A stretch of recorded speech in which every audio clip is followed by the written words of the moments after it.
Hello viewers, welcome to Knock TV. आज मैं आपको कंडीशनल सेंटेंसेस के बारे में कुछ बताने वाला हूँ। कंडीशनल सेंटेंसेस इस लेक्चर में हम we will read two types of conditional sentences in this lecture. इस लेक्चर में दो तरह के हम कंडीशनल सेंटेंसेस पढ़ेंगे जो आपके पेपर में भी आते हैं और नहीं भी आए हैं। तो being a student of English language, English subject, you should learn what is the difference between the different conditional sentences। तो फर्स्ट कंडीशनल जो है वो गा वाला होता है कि अगर तुम मेरे पास आओगे, गा मैं तुम्हारी मदद करूँगा, गा अगर तुम मेरे पास आओगे तो मैं तुम्हारी मदद करूँगा।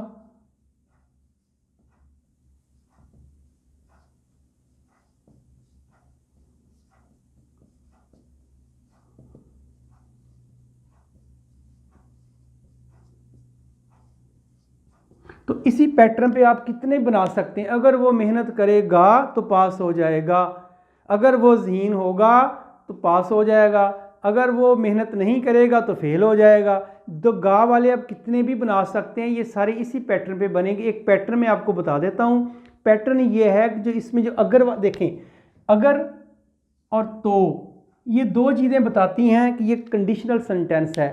अगर वो मेहनत करेगा तो पास हो जाएगा, कंडीशन है, अगर करेगा तो पास होगा, दिस इज कंडीशन। अगर वो मेरे पास आएगा तो मैं उसकी मदद करूंगा, अगर आएगा तो मदद करूंगा ना, कंडीशन लग गई है। तो ये गा के साथ देखिए, इनको अलग करें ना तो ये बनते हैं तुम मेरे पास आओगे। इसकी इंग्लिश अलग होगी, फिर कंडीशनल बनेगा तो और होगी, कंडीशनल से अलग हो जाएगा तो इसकी इंग्लिश बदल जाएगी। अगर वाला जो हिस्सा होता है, अगर वाला ये होता है प्रेजेंट इंडेफिनिट टेंस में। किस में होता है ये? प्रेजेंट इंडेफिनिट में।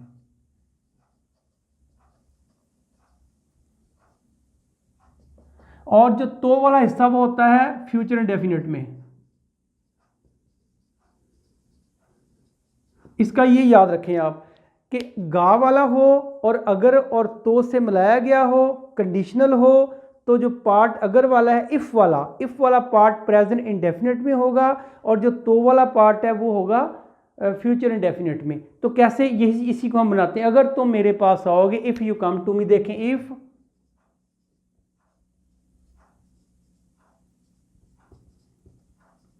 आई शैल हेल्प यू।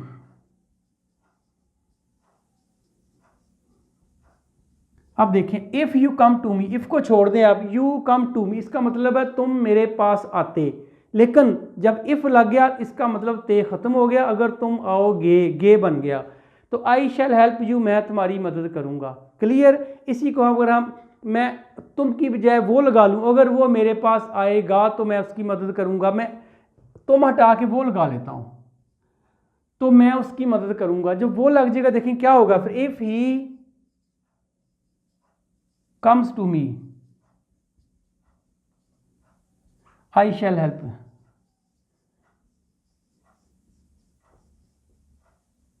पैटर्न वही है, परेशान नहीं होना। देखें, यू था, आपको पता है आई हुई यू दे के साथ वर्ब की फर्स्ट फॉर्म लगती है, एस नहीं लगता। लेकिन ही शी इट और सिंगुलर प्रोनाउन, सिंगुलर नाउन के साथ क्या लगाते हैं हम लगाते हैं एस या ई एस वर्ब की फर्स्ट फॉर्म के साथ, और ऐसे ही किया यहाँ। इफ़ ही कम्स, ही लग गया ना तो कम्स आना था। If he comes to me, अगर वो मेरे पास आएगा, तर्जमा ये करेंगे। लेकिन इफ़ निकाल दें तो फिर अलग सेंटेंस बनेगा, वो फिर कंडीशनल नहीं होगा। तो यहाँ if he comes to me I shall help you, I shall help him, मैं उसकी मदद करूँगा। क्लियर बात होगी। एक और कंडीशनल है जो हम पढ़ने वाले हैं, वो गा वाला नहीं होता, वो होता है अगर वो मेरे पास आता तो मैं उसकी मदद करता। ता है नहीं, ओनली आता, आता पे जाकर रुक जाता है ये। और इसी पैटर्न पे बनते हैं, काश वो अमीर होता, वो भी होता है नहीं होता। लेकिन हम यहाँ बात कर रहे हैं अगर वो ज़हीन होता तो मेरी बात समझ जाता, अगर वो मेरे पास आता तो मैं उसकी मदद करता। जो ता वाले हैं उसको कैसे बनाना है देखते हैं। अगर वो, इसी को लिख लेते हैं, अगर वो मेरे पास आता तो मैं उसकी मदद करता। इसमें जो अगर वाला हिस्सा होता है ना, ये होता है हैड के साथ वर्ब की थर्ड फॉर्म। आपको पता है हैड के साथ तो लगती है थर्ड फॉर्म है ना। अगर वाला हिस्सा जो है वो होता है वर्ब की थर्ड फॉर्म लगती है हैड के साथ, और जो दूसरा पार्ट होता है वुड के साथ लगता है।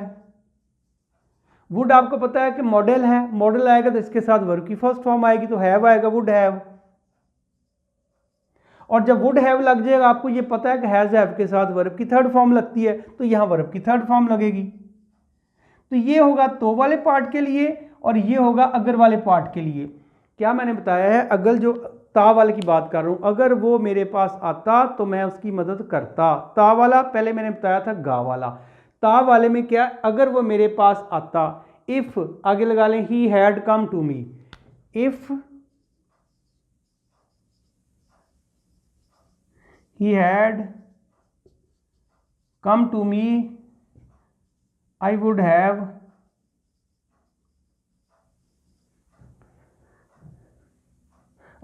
helped him।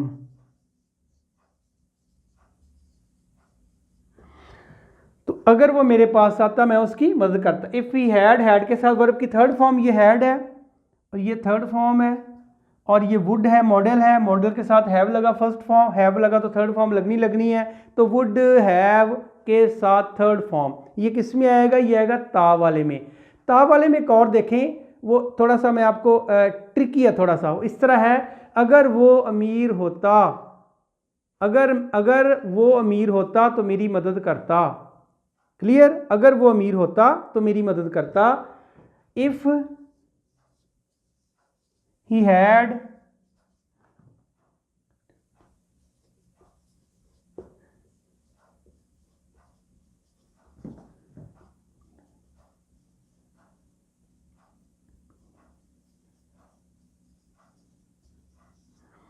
देखें इसको, अगर वो अमीर होता तो मेरी मदद करता।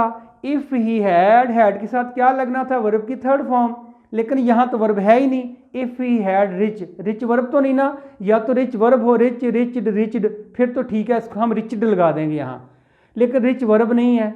अब अगर वर्ब नहीं है तो इसका मतलब हमें वर्ब कहाँ से लाएं हम, तो वर्ब के बगैर तो बनेगा नहीं। तो हमें फिर अपने पास से, मैंने आपको बताया था बी की 8 फॉर्म होती है, बी की, उनकी एक फॉर्म होती है बिन, तो वो हम अपने पास से लगाएंगे यहाँ वर्ब की जो कमी है उसको पूरा करने के लिए, तो हम लगा देंगे had been. If he had been rich, अगर वो अमीर होता, क्यों लगाया बिन मैंने, क्योंकि रिच वर्ब नहीं है, यहाँ वर्ब हमारे पास नहीं है, तो he would have helped me, वो मेरी मदद करता। अगर वो अमीर होता तो मेरी मदद करता। अच्छा, जब इस सेंस में देखें, हैड के साथ बिन लगता है, बहुत से सेंटेंसेस में लगता है, और जितने जो है ना परफेक्ट है उन सब में लगता है, परफेक्ट कॉन्टिन्यूस में लगता है, पैसिव वॉइस में लगता है, लेकिन होता यह है कि हैड बिन के साथ वर्ब की फॉर्म आती है, और फॉर्म कौन सी आती है, लेकिन यहाँ जो है ये बिन खुद फॉर्म बन के आया है। जब इस सेंस में बिन लगे, हैड बिन जब इस सेंस में आए, वर्ब के बगैर आए, तो हम कर सकते हैं इस हैड बिन को ख़त्म करके ना तो वर्ब भी लिख सकते हैं। इसको मैं ऐसे भी लिख सकता था, if he were rich he would have helped me।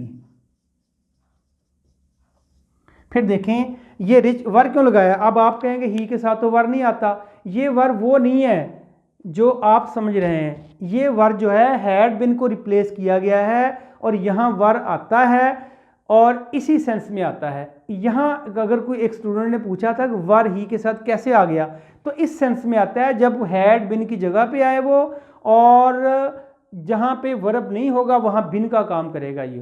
तो we are thank you very much for watching my video.